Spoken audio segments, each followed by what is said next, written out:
마귀가 그리스도인들을 넘어뜨리는데 주도적으로 사용하는 마귀의 무기가 무엇인지를 알고 있습니까? 이런 이야기가 있어요. 어느 날 마귀가 지옥에서 그리스도인들을 무너뜨리는데 주도적으로 사용하는 이 무기 전시회를 열었다 그래요.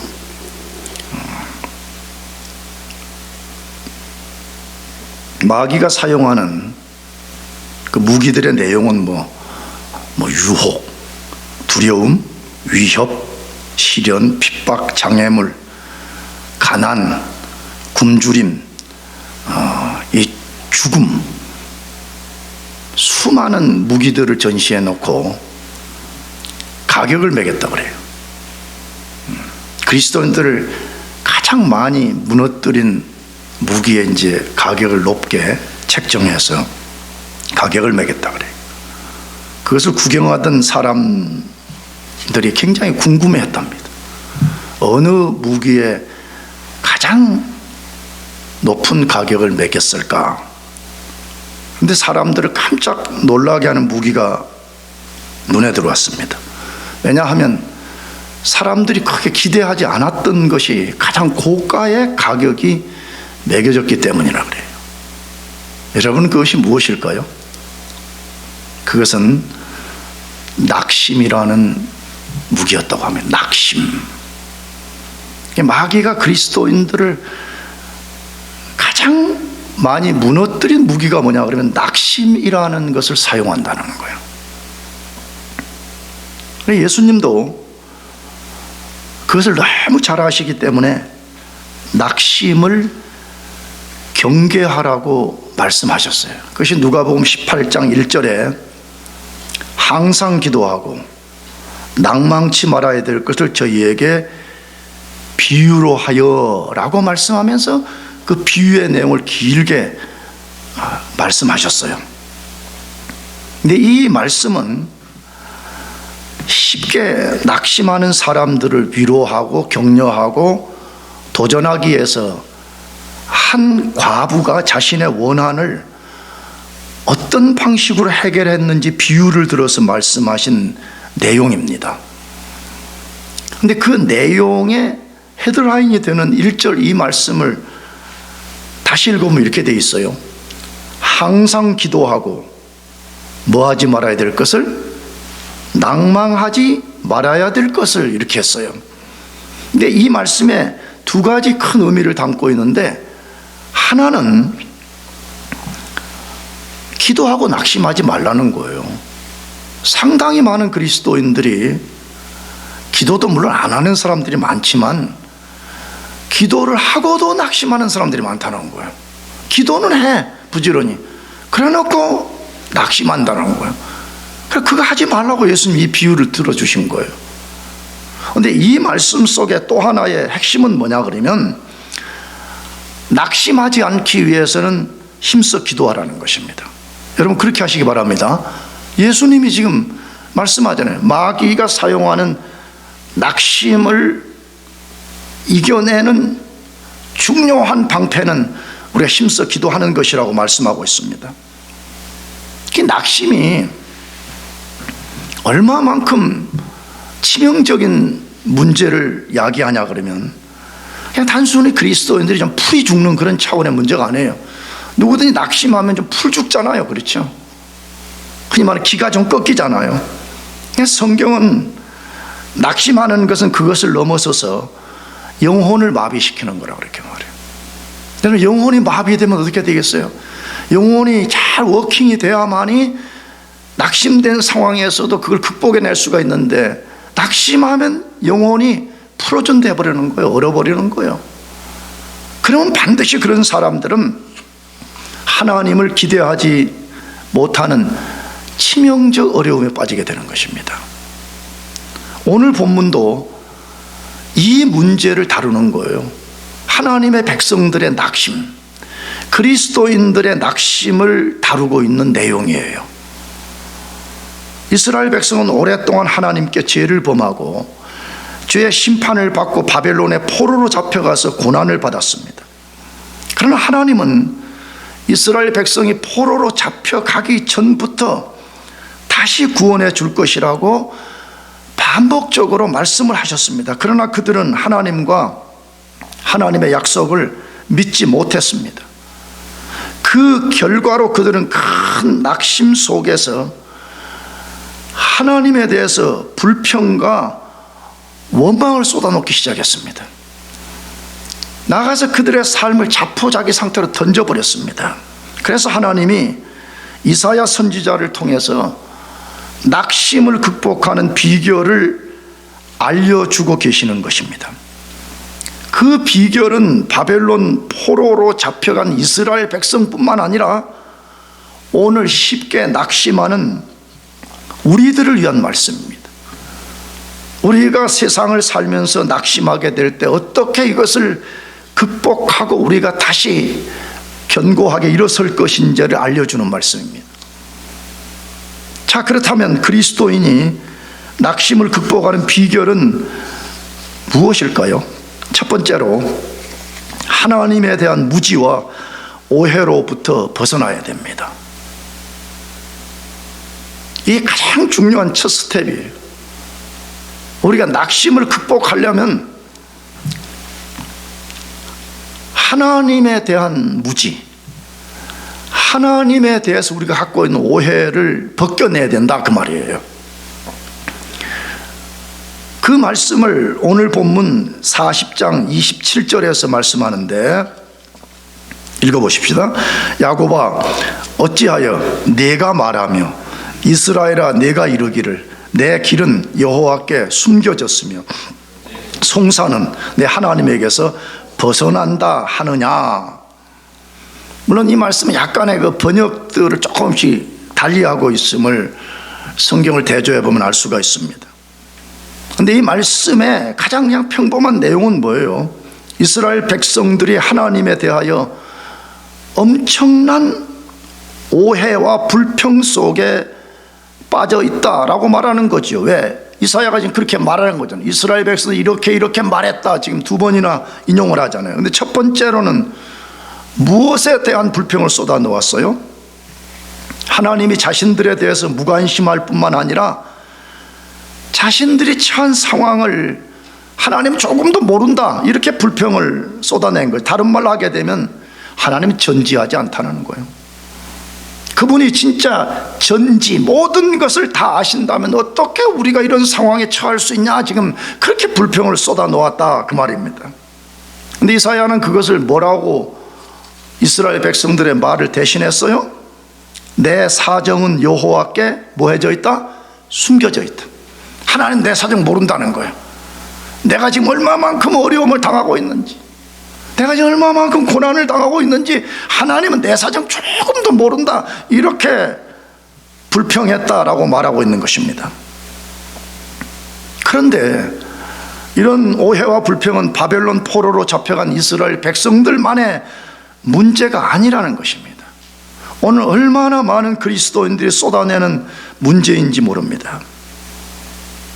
우리가 정직하다면 이 사실을 아무도 부정하지 못할 거예요. 그렇잖아요. 우리가 조금만 어려움 당하면 무의식에서부터 우리가 하나님께 대한 불평을 쏟아놓기 시작하잖아요. 하나님은 내 사정 모른다는 거예요. 내가 얼마만큼 지금 삶의 위기에 처했는지 하나님 모른다라고 불평을 쏟아낸다 이 말이에요. 두 번째, 이스라엘 백성들이 쏟아낸 불평은 뭐예요? 이스라엘 백성은 하나님은 전지하지도 않을 뿐만 아니라 무능하다고 불평을 쏟아내는 것입니다. 그러니까 우리 사정을 모를 뿐만 아니라 설령 그분이 안다고 해도 우리를 건져낼 능력이 없다, 이렇게 불평을 쏟아내는 것입니다. 왜 그렇게 생각한 것이에요? 만일 하나님이 진짜 전능하시다면 어떻게 우리 이스라엘 백성들을 바벨론의 포로로 잡혀갈 수 있게 했냐는 것입니다. 잡혀가는 것까지는 어쩔 수 없다고 할지라도 왜 당장 포로 상태에서 우리를 구원해 주지 못하냐는 것입니다. 그러니까 하나님은 전지하지도 않고 전능한 분도 아니라라고 불평을 쏟아낸 거죠. 그 사실에 대해서 이사야는 뭐라고 이스라엘 백성들을 말했어요? 원통한 것은 내 하나님에게서 수리하심을 받지 못한다. 이스라엘 백성이 그렇게 불평을 쏟아냈다는 거예요. 다시 이스라엘 백성들이 쏟아낸 이런 불평은 오늘날 얼마나 많은 사람들이 쏟아내는 불평인지를 우리는 잘 알고 있습니다. 너무 많아요, 그것이. 근데 크게 우리 밖에 일어난 일과 우리 자신의 일 하나씩만 예를 들어 봅시다. 세상의 수많은 사람들은 하나님이 진짜 전능한 분이라면 왜 세상이 이렇게 엉망진창인데도 그냥 보고만 있냐고 불평을 쏟아냅니다. 진짜 하나님 살아계시냐는 거예요. 아니, 기독교인 당신들이 하나님은 전능하다고 말하는데 그분이 전능하다면 왜 이 세상이 엉망진창인데 이대로 두냐는 거예요. 여러분, 그 답을 갖고 있어요? 우리 그리스도인들이 여기에 대한 분명한 답을 갖고 있지 못하면 우리도 세상 사람들과 크게 다를 바가 없는 것입니다.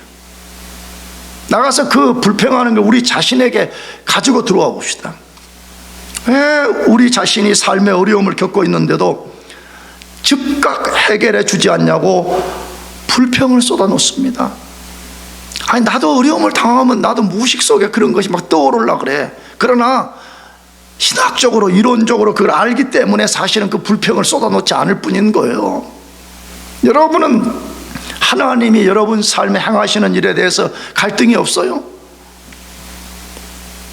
여러분은 이 질문에 대한 답을 분명하게 갖고 있습니까? 그렇지 않다면 우리도 이스라엘 백성들처럼 하나님에 대한 무지와 오해에서 벗어나기가 힘든 거예요, 사실은요.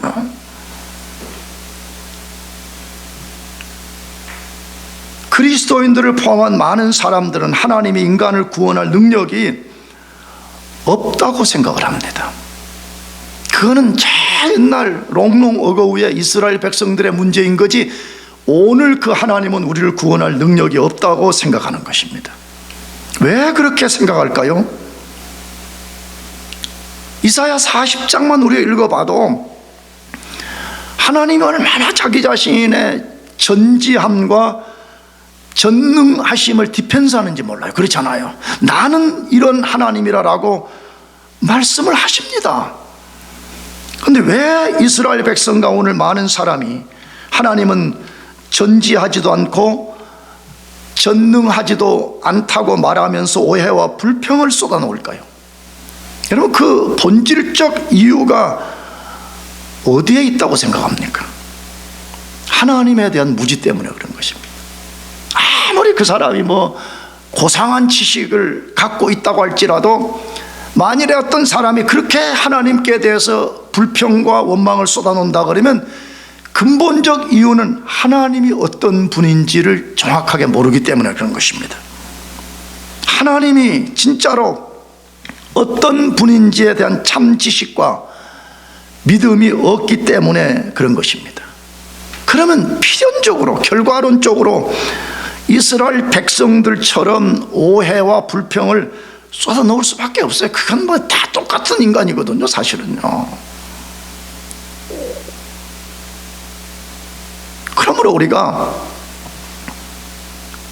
낙심을 극복하기 위해서는 제일 첫 번째 스텝이 하나님에 대한 무지와 오해에서 벗어나라고 말해. 그래서 나는 새해를 시작하는 여러분들이 이 부분에 힘쓰기를 진짜 원하는 거예요. 아니, 나 자신에게 대한 도전이에요. 정말 우리가 올 한 해에 힘써야 될 것이 뭐냐는 거예요.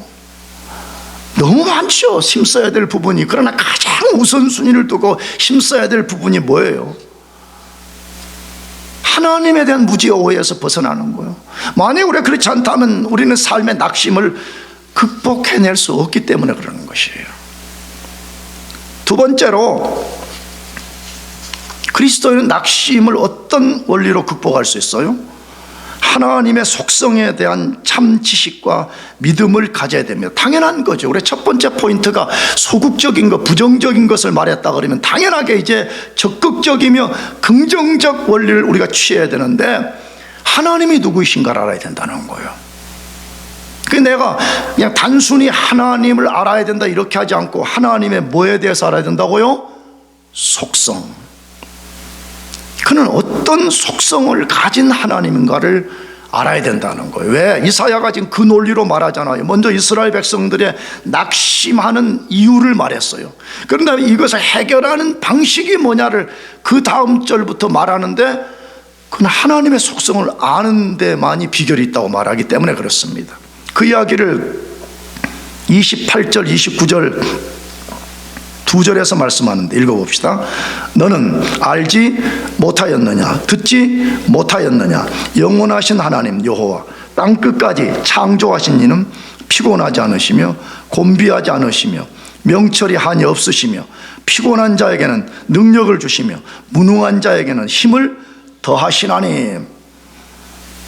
우리가 하나님에 대한 무지와 오해로부터 벗어나는 비결을 아주 분명하게 알려줍니다. 그런데 그 비결을 알려주는 말씀의 시작이 뭐예요? 다시, 너는 알지 못하느냐, 너는 뭐 하지 못하느냐, 듣지 못하느냐. 우리가 언젠가 다르게 수사학적 질문, 도전하는 거예요. 다시 말하면 너 하나님 백성 맞냐? 너 진짜 그리스도인 맞냐? 그러면 너는 마땅히 이 사실에서 알고 있어야 된다는 거예요. 너는 마땅히 이 사실에서 명료하게 이걸 듣고 있어야 된다 그 말이에요.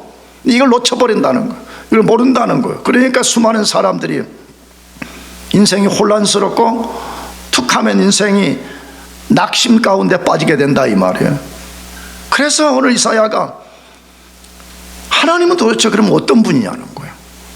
그래서 오늘 본문에 하나님의 속성 5가지를 알려줘요. 물론 그 정확하게는 4가지 속성을 말한 다음에 그 속성에 근거해서 하나님이 어떤 일을 하신다 이렇게 돼 있어요. 정확하게는, 신학적으로는. 자, 그러면 그 하나님이 도대체 어떤 속성을 갖고 있대? 첫째, 영원하신 하나님 여호와라고 말합니다. 이 말이 굉장히 중요해요. 다시 본문 잘 읽어봐요. 뭐라고 돼 있어요? 28절. 너는 알지 못하였느냐, 듣지 못하였느냐, 영원하신 하나님 뭐라 그랬어요? 여호와 이렇게 돼 있어요. 그냥 영원하신 하나님 이렇게 하지 않고 영원하신 하나님 여호와 이렇게 말씀했어요. 이 말 속에 엄청난 비밀을 담고 있는 거거든요. 하나님 그분이 어떤 분이래요? 그냥 단순하게 그분은 영원한 분이래요. 어떤 분이래요? 영원한 분이래요. 근데 사실 우리 다 몰라. 왜? 우리는 매우 유한한 존재들이거든요. 우리는 매우 유한한 존재인데 하나님은 영원한 분이라 그렇게 말씀해요. 그러니까 유한자인 우리가 영원자를 다 이해할 수가 없는 거예요. 다만 우리가 이해할 수 있는 어떤 것을 이사야는 그 뒤에다가 첨언을 해놓은 거죠. 그 영원하신 하나님은 누구래요? 여호와라 이렇게 해놓은 거예요. 여러분, 하나님의 본명이 뭐예요? 여호와잖아요. 하나님은 보통 명사예요, 그냥. 근데 여호와란 말이 무엇인가를 우리가 알았는데, 여호와는 스스로 존재하는 분이잖아요. 여러분, 어떻게 하나님이 영원성을 가지고 존재할 수가 있는 거예요? 그분이 스스로 존재하는 분이기 때문에 그걸 가능하다는 거예요. 놀라운 이야기인 거죠, 사실은요. 그래서 사실은 우리가요, 하나님 아는 일에 심혈을 기울여야 돼요. 나도 모르겠어, 솔직히. 나는 하나님을 알아가겠다고 지금 근 40년 동안 목사요, 나름대로 성경을 읽어보려고 끙끙거리고 있는데 알면 알수록 하나님을 모르겠어요. 그러니까 영원하다는 개념도 그냥 이게 신학적으로 뭐 조금 이렇게 말해보는 거지, 이 개념이 무엇인지 완벽하게 손에 쥐지 못하겠어요. 그러나 성경은 분명하게 말씀합니다. 너희들이 오해하는 그 하나님, 너희들이 이러쿵저러쿵 평가하는 그 하나님은 먼저 영원한 하나님 여호와라 그렇게 말씀한다 이 말이에요. 두 번째로 그 하나님의 속성이 뭐라고 말씀해요? 땅끝까지 창조한 하나님이라고 말씀합니다. 이 말은 뭐예요? 우주 만물을 하나님이 창조했다는, 이것도 우리 잘 안 믿어져서 끙끙거리는 거거든요, 사람은. 만약에 진짜 이사야서가 계속 하나님의 속성을 디펜스하는 하나님이 어떤 분인가의 가장 대표적인 거, 하나님 만물을 창조했다, 이것만 우리가 믿어줄 수 있다 그러면 우리는 삶의 낙심의 문제를 얼마든지 해결할 수 있습니다. 성경을 잘 읽어보세요. 내가 언젠가도 한번 소개했어요. 하나님 자신의 전능함을 알려주는 방식이 뭐냐 그러면 만물을 창조했다는 거예요. 또 하나는 이스라엘 백성을 출애굽시켰다는 거예요. 근데 여러분, 정말 우리가 이걸 믿는다면 어떤 일이 벌어지겠어요? 하나님이 우주 만물을 말씀으로 창조해버렸어요. 그럼 도대체 그분이 얼마나 큰 능력을 갖고 있느냐. 그런데 그 하나님이 누구인지 모르니까 우리를 뭐 바벨론 포로에서 건져내 주는 거는 불가능하다는 둥, 오늘 그걸 우리 가운데로 끌고 들어오면 우리 삶의 이런 어려운 문제 하나님은 해결 못한다, 우리가 하나님을 제한시켜버리는 일들을 얼마나 많이 하는지 모릅니다. 세 번째로, 하나님은 불변하신 하나님이라고 말씀해. 뭐 하신 하나님이라고요? 불변. 우리는 얼마나 많이 변해요. 그렇죠? 하루면 감정이 수백 번 업앤다운을 하고 육체적으로도 업앤다운을 하고 온갖 것들이, 우리는 이랬다 저랬다는 인생들입니다. 근데 하나님은 영원히 변치 않는 분이라고 말씀해요. 그 말씀을 뭘 통해서 했어요? 피곤치 아니하시며 곤비하지 않다는 거예요. 그분 우리와 완전히 다른 분이라고 말씀해. 시편 50편 가서 읽어봐요. 자꾸 인간들은 하나님을 우리 인간 같은 존재라고 자꾸 여기는 거예요. 근데 성경은 하나님은 우리와 전혀 다른 분이라고 성경이 말씀한다 이 말이에요. 하나님이 불변한 존재예요. 근데 자꾸만 사람들은 뭐라고 생각하냐? 하나님이 너무 오랫동안 살아가지고 노쇠한 분일 거라고 생각을 해. 하나님이 막 나처럼 머리가 빠져서 대머리 상태고 막 흰머리를 막 날리면서 다니는 그런 분일 거라고 생각해요. 심지어 그리스도인들 중에서도요, 처음 예수를 믿으면 자기가 믿은 하나님이 굉장히 프레시한 하나님으로 와닿아. 굉장히 막 청년 같은 하나님으로 와닿아. 근데 자기가 이제 예수를 한 40년 믿고 50년 믿으면 자기가 늙어가거든. 그럼 하나님도 늙은 하나님으로 자꾸 생각을 해. 그래서 내가 허리가 구부러지고 내가 무슨 힘을 발휘할 수 없는 것처럼 하나님도 그런 하나님일 거라고 스스로 자기들이 하나님을 제한시킨다 이 말이에요. 근데 하나님은 뭐라고요? 피곤치 아니하며 뭐하지 않아요? 곤비하지 않는 분이에요. 그분은 영원부터 영원까지 불변하신 하나님이라. 네 번째, 어떤 속성을 갖고 있다고 말씀해요? 명철이 끝이 없다고 말해. 이 명철이라는 말은 내가 말했죠. 이게 굉장히 또 번역이 좀 어려운 말이야, 이것 자체가. 그래 영어 성경은 다 언더스탠딩으로 번역을 했어요, 대부분이. 근데 이 말은 뭐 지혜, 지식, 이 모든 걸 총칭하는 말이라고 해도 틀리지 않아요. 그러므로 이 말 속에 뭐가 명철이 끝이 없어요. 원래 원문 성경을 하게 되면 우리 인간은 하나님의 지혜와 지식의 깊이를 측량할 수 없다는 개념으로 써져 있어요. 그게 뭘 보여줘요? 이스라엘 백성들은 하나님은 우리가 처한 상황을 모른다, 관심도 없다, 이렇게 불평을 쏟아놨다는 거예요. 그런데 성경은 아니라고. 하나님은 만물을, 과거와 현재와 미래의 모든 것을 통시적이며 단번에 꿰뚫어 보는 능력을 갖고 있다, 그렇게 말씀하는 것이에요. 그러므로 그분에게 숨겨질 수 있는 건 아무것도 없는 거예요. 그분이 모르는 것은 단 하나도 없는 거예요. 이게 얼마나 우리에게 소망이 되는지 몰라요. 여러분 솔직히 어때요? 나는 그러는데 어떤 때는 기도를 할 때 불신앙이 확 내 속에 들어와가지고 내가 루틴으로 기도를 해. 근데 하나님 왜 들어주실까? 그런 생각이 들어요. 그때마다 그냥 확 이 생각을 떨쳐버리고 끌고 들어오는 생각이 뭐냐 하면 하나님은 모든 것을 아신다는 거예요. 그러니까 그걸 믿으면 먼저 죄를 쉽게 지을 수가 없는 거예요. 죄를. 내가 볼 때는 젊은이들이 미안해요, 개판으로 사는 사람들 많거든. 그리스도인이라는 이름을 갖고 그 사람들은 아직 하나님이 어떤 분인지는 모르기 때문에 그래. 하나님은 이 예배당이라는 공간 안에만 딱 갇혀 있어가지고 우리가 예배당 공간을 벗어나면 그때부터 하나님은 우리 삶과 아무 관계가 없고 우리를 모른다고 여기니까 마음대로 죄 짓는 거예요.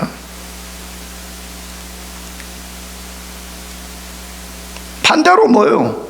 우리가 이것을 진짜 믿으면 때로 우리 기도가 약해질 때가 있어. 그러나 하나님이, 아니 내가 하나님 아버지 뭐라고 이렇게 불라불라 하지 않아도 이미 내 생각을 아신다고 돼 있어, 성경에. 심지어는 내가 말하기 전에 응답한다까지 돼 있어, 성경에 보게 되면. 하나님 모르시는 게 어디에 있어요? 하나님께 숨겨질 수 있는 것이 아무것도 없어요. 그러므로 우리가 아무리 시간이 없어도 이사야서 40장에서 말씀하는 하나님이 어떤 분인가를 한 번 더 읽어볼 필요가 있어요. 그것이 대표적으로 12절부터인데 한번 읽어봅시다. 12절에서 17절까지. 누가 손바닥으로 바닷물을 헤아렸으며 뼘으로 하늘을 쟀으며 땅에 티끌을 뒤에 담아 보았으며 접시저울로 산들을 막대저울로 언덕들을 달아보았으랴. 누가 여호와의 영을 지도하였으며 그의 모사가 되어 그를 가르쳤으랴. 그가 누구와 더불어 의논하셨으며 누가 그를 교훈하였으며 그의 정의의 길로 가르쳤으며 지식을 가르쳤으며 통달의 도를 보여주었느냐. 보라, 그에게는 열방이 통에 한 방울 물과 같고 저울의 작은 티끌 같으며 섬들은 떠오르는 먼지 같으리니 레바논은 땔감에도 부족하겠고 그 짐승들은 번제에도 부족할 것이라. 그의 앞에는 모든 열방이 아무것도 아니니라. 그는 그들을 없는 것 같이 빈 것 같이 여기시느니라. 야, 여러분 착각하면 안 돼요. 하나님을 오해하면 안 돼요. 이런 말을 하면 성도들이 야, 그 교회 목사는 이단이다 그렇게 말할지 모르지만 천만에 그렇게 말하는 사람이 이단인 거예요. 여러분, 하나님이 우리를 한번 불어버리시면 아무도 그 앞에 존재할 수가 없어요. 믿습니까? 안 믿어요? 하나님이 한번 불어버리시면 그 앞에 존재할 인간이 아무도 없는 거예요. 하나님이 누구이신지 모르니까 겁없이 하나님 앞에 온갖 소리를 짓거리는 거 아니에요? 21절 26절까지 한 번 더 읽어봅시다. 너희는 알지 못하였느냐? 너희가 듣지 못하였느냐? 태초부터 너희에게 전하지 아니하였느냐? 땅의 기초가 창조될 때부터 너희 깨닫지 못하였느냐? 그는 땅 위 궁창에 앉으시나니 땅에 사는 사람들은 메뚜기 같으니라. 그가 하늘을 차일같이 펴셨으며 거주할 천막같이 치셨고 귀인들을 폐하시며 세상의 사사들을 헛되게 하시나니 그들은 겨우 심기고 겨우 뿌려졌으며 그 줄기가 겨우 땅에 뿌리를 박자 곧 하나님이 입김을 부시니 그들은 말라 해오리 바람에 불려가는 초계 같도다. 거룩하신 이가 이르시되 그런즉 너희가 나를 누구에게 비교하여 나를 그와 동등하게 하겠느냐 하시니라. 너희는 눈을 높이 들어 누가 이 모든 것을 창조하였나 보라.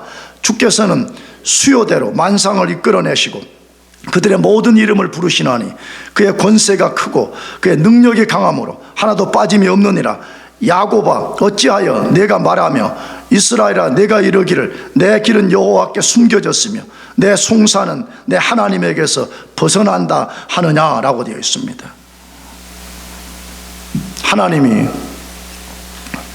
우리 자신에 대해서 절대로 무지하거나 무관심하지 않습니다.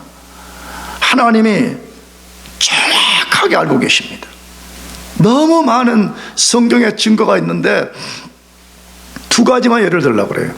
하나는 누가복음 8장에 보면 혈루증 앓는 한 여인의 이야기를 다루어 놓았어요. 혈루증이라는 거는 나도 의학적으로 잘 모르지만 계속 피가 안 멈추는 거잖아요. 여인이 그렇지 않아요. 그래서 이제 예수님이 병자를 고친다는 소문을 듣고 막 사람들이 몰려드는 거죠. 그 혈루증 앓는 여인이 그 무리 속에서 아무도 모르게 자기 손을 뻗어가지고 예수님의 옷자락을 만지는 거예요. 왜? 옷자락을 만지면 나을 거라는 믿음 때문에.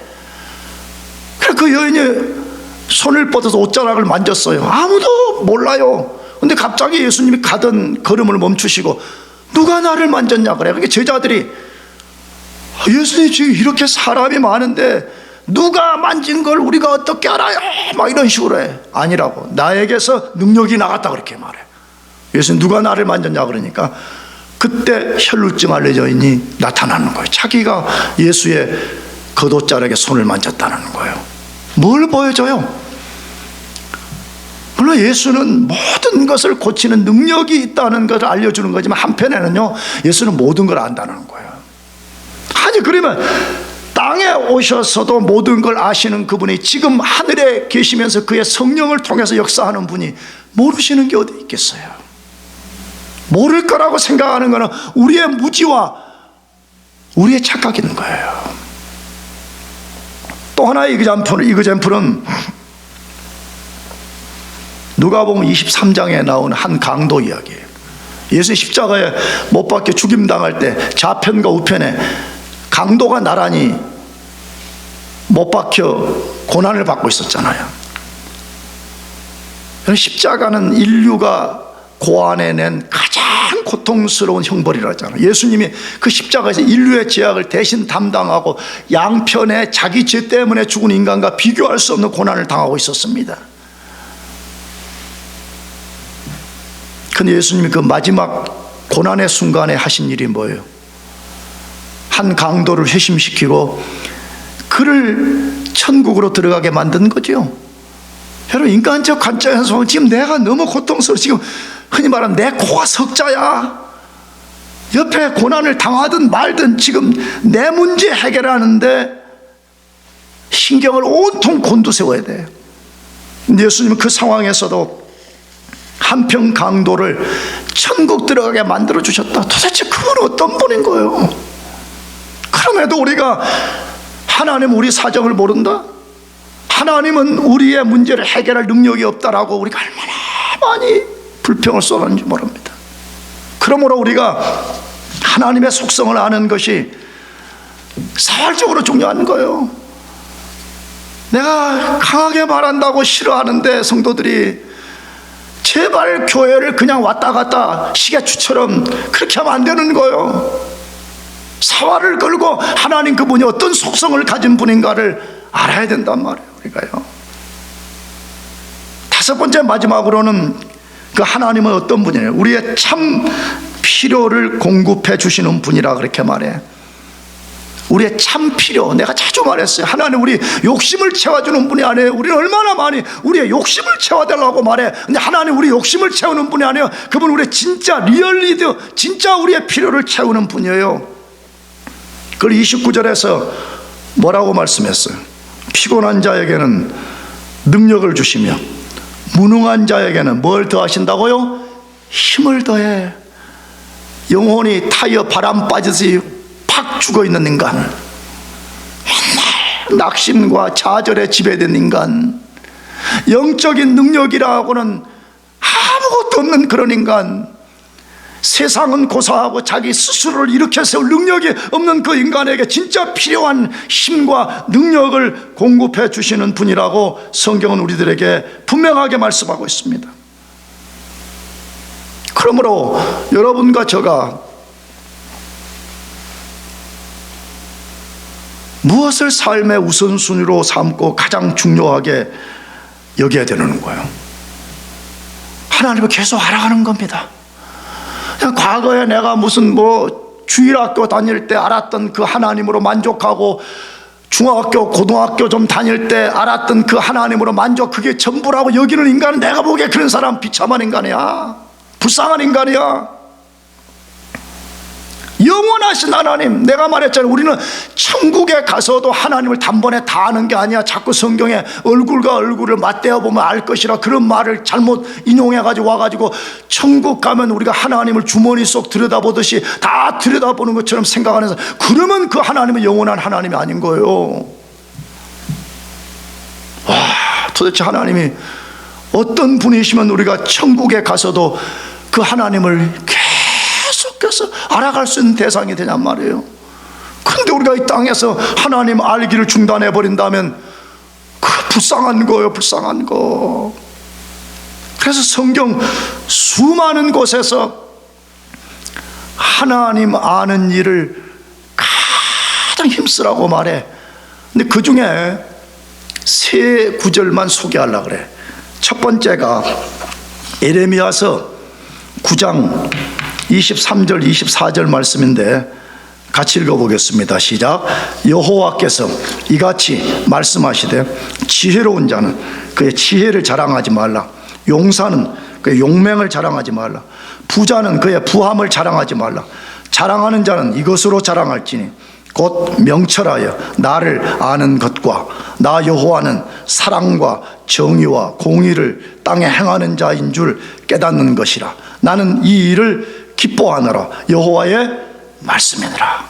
여러분, 인간들이 얼마나 자랑할 것을 만들려고 몸부림을 쳐요.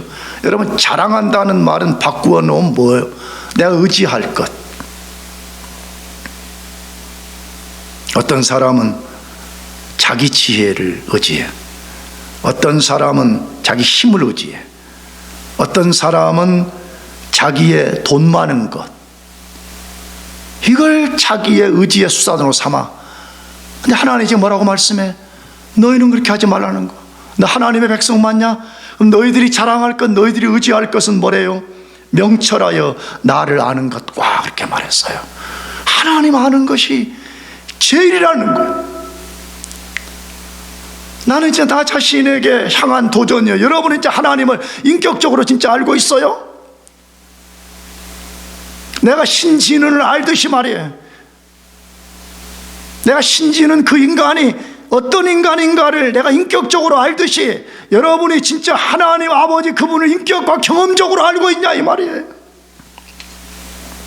성경이 지금 그 하나님을 알라고 말씀하고, 그 하나님을 아는 그 사람을 하나님이 제일 기뻐한다고 말씀하고 있잖아요.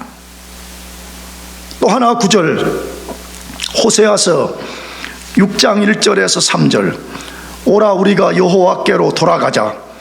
여호와께서 우리를 찢으셨으나 도로 낫게 하실 것이요 우리를 치셨으나 싸매어 주실 것임이라. 여호와께서 이틀 후에 우리를 살리시며 셋째 날에 우리를 일으키시리니 우리가 그의 앞에서 살리라. 그러므로 우리가 여호와를 알자. 힘써 여호와를 알자. 그의 나타나시면 새벽 빛같이 어김없나니 비와 같이 땅을 적시는 늦은 비와 같이 우리에게 임하시리라 하니라. 할렐루야. 여러분, 인간이 사는 유일한 비결은 많은 부를 손에 넣는 것도 아니고 세상에 많은 지혜를 손에 넣는 것도 아니에요. 하나님을 아는 데 있어요. 믿으시기 바랍니다. 하나님을 알면 우리는 살게 되어 있어요. 여러분, 하나님은 우리 영만 다루시는 분이라고 생각하면 착각인 거예요. 하나님은 우리의 몸도 지으시고 우리 영혼도 지으시고 만물도 지으시는 분이에요. 그러므로 우리가 하나님을 알면요, 다 살아나는 거예요. 그래서 하나님이 호세아를 통해 가지고 하나님을 힘써하라고 말씀하는 거예요. 마지막 한 구절, 다니엘서 11장 32절. 그가 또 언약을 배반하고 악행하는 자를 속임수로 타락시킬 것이나 오직 자기의 하나님을 아는 백성은 강하여 용맹을 떨치리라. 이 앞에 근원은 안티오코스 에피파네스라고 하는 흔히 말하는 적그리스도의 화신을 지칭하는 말이에요. 근데 그가 수많은 사람들을 악으로 타락시킬 거라는 거예요.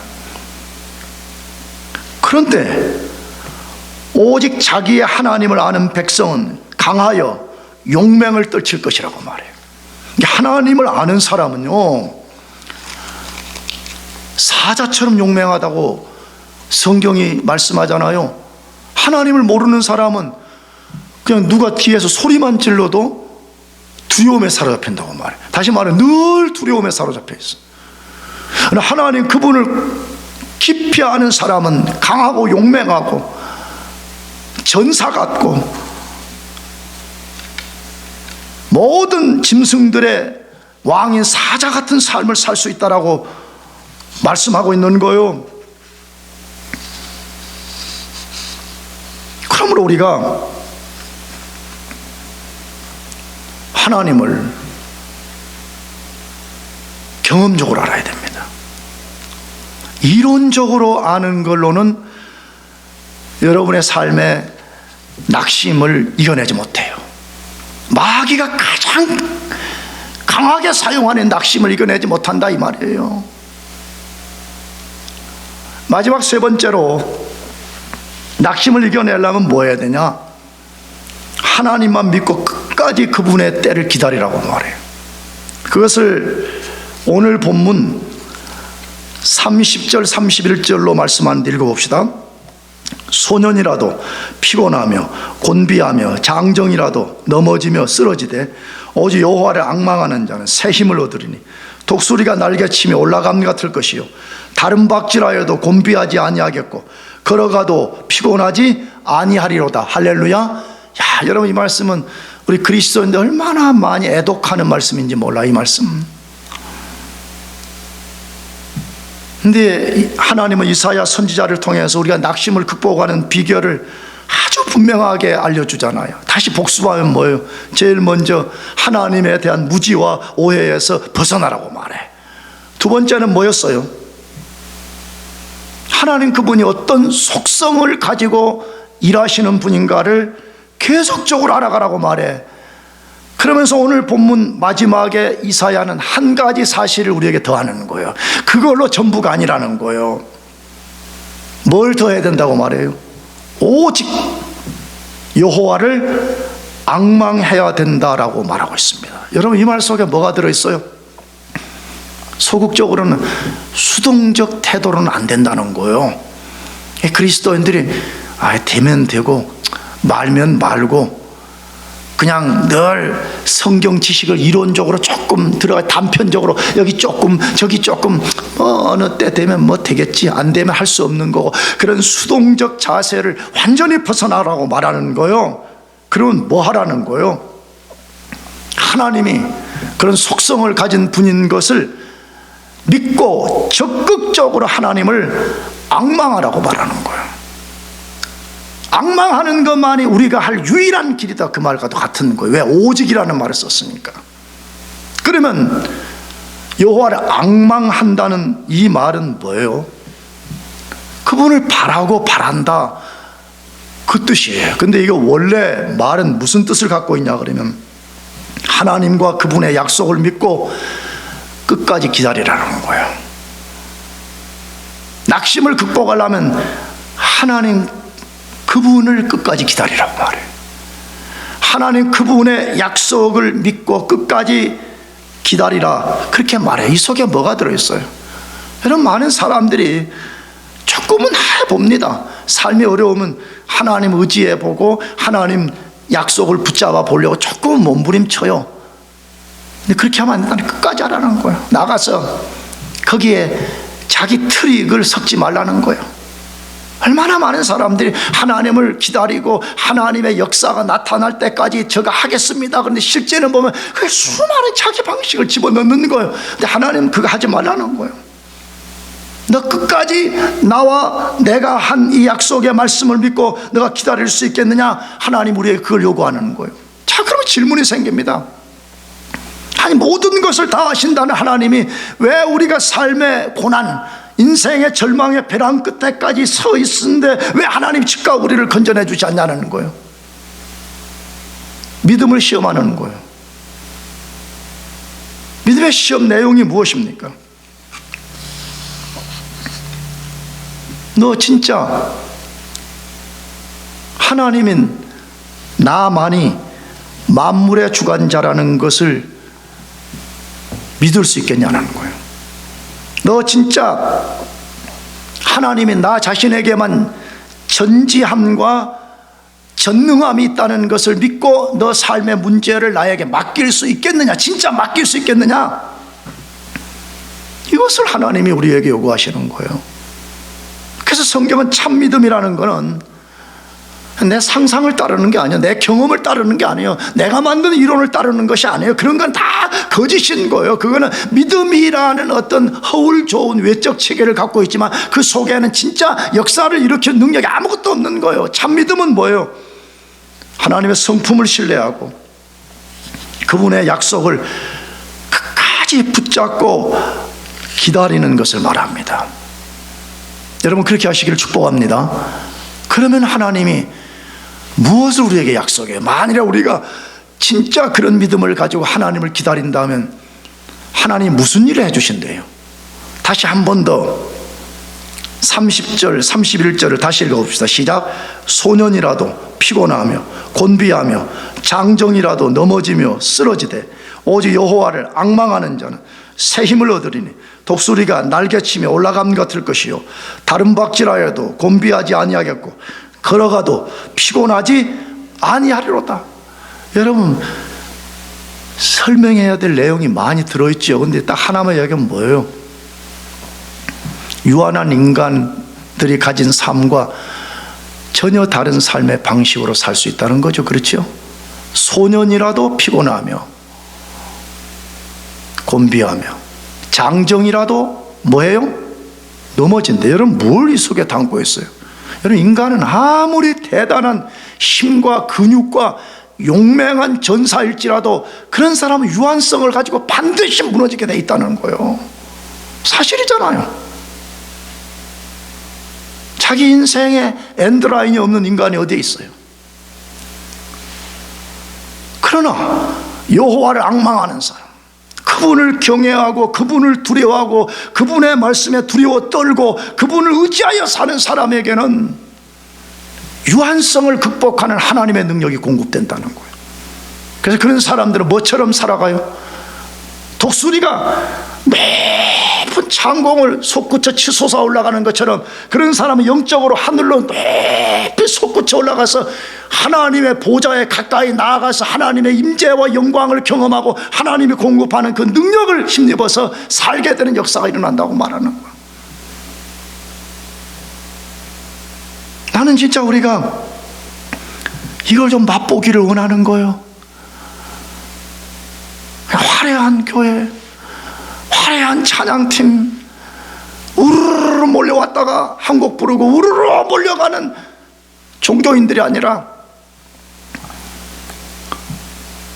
여호와만을 앙망하는 사람, 오직 여호와 그분만 앙망하는 거예요. 올 한 해 그렇게 합시다. 아멘. 그렇게 하나님을 경외하고 내가 죽더라도 하나님 그분만 신뢰하는 거야. 내 삶이 다 무너져서 발을 디딜 상황이 없는 상황에서도 하나님 말씀 그것에 내가 두려워 떠는 거야. 그러면 불변하신 하나님, 신실하신 하나님 그분이 반드시 오늘 말씀과 같이 우리의 유한성을 극복해내고 도저히 우리가 할 수 없는 일들을 하나님이 만들어 주시겠다고 말씀해요. 여러분 모두가 그렇게 살아가기를, 그 하나님을 경험하고 살기를 주의 이름으로 축복합니다. 기도하겠습니다.